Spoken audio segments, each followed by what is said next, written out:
स्वप्न म्हणजेच झोपेत दिसणारी चित्र नाहीत. स्वप्न म्हणजे डोळे उघडे ठेवून पाहिलेली आशा आहे. स्वप्न म्हणजे स्वतःवरचा विश्वास आहे. आजचा हा संवाद तुमच्या मनाशीच खोलवर जाऊन तुमच्या स्वतःचीच ओळख करून देईल. आपण अनेक स्वप्न पाहतो, पण स्वप्नच म्हणून ते विसरून जातो. कारण आपल्याला वाटतं, की ते आपण करू शकत नाही. याउलट आपण ते पूर्ण करण्यासाठी प्रयत्न करायचं सोडून देतो. स्वप्न म्हणजेच स्वतःला पुढे नेण्याची इच्छा होय. एखाद्याने जर सक्सेसफुल होण्याचं स्वप्न बघितलं असेल आपल्या करिअरमध्ये, आपल्या शिक्षणामध्ये, तर तो प्रयत्न करत असताना मध्येच थकून जातो. मग ती मुलगी असो किंवा मुलगा. आपल्या ध्येयापर्यंत पोहोचण्यासाठीचे जे संयम हवा, तो आपण शेवटपर्यंत ठेवला पाहिजे. आयुष्याला अर्थ देणारी कल्पना आणि स्वतःवरचा विश्वास हा ठाम असायला हवा. जेव्हा आपण स्वप्न रंगवतो, तेव्हा प्रत्येक गोष्ट आपण ती मनापासून केली पाहिजे. त्याची कल्पना केली पाहिजे, की आपल्याला फ्युचरमध्ये हे बनायचं आहे.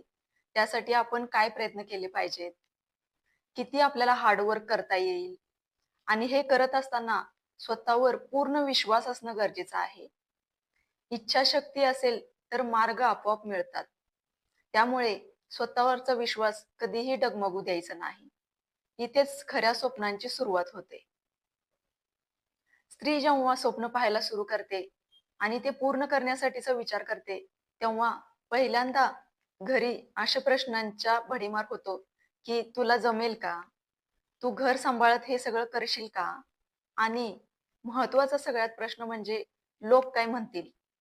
या सगळ्यांचा विचार करत असताना ती स्त्री थांबून जाते तिथेच आणि स्वतःला प्रश्नच विचारायचं थांबवते.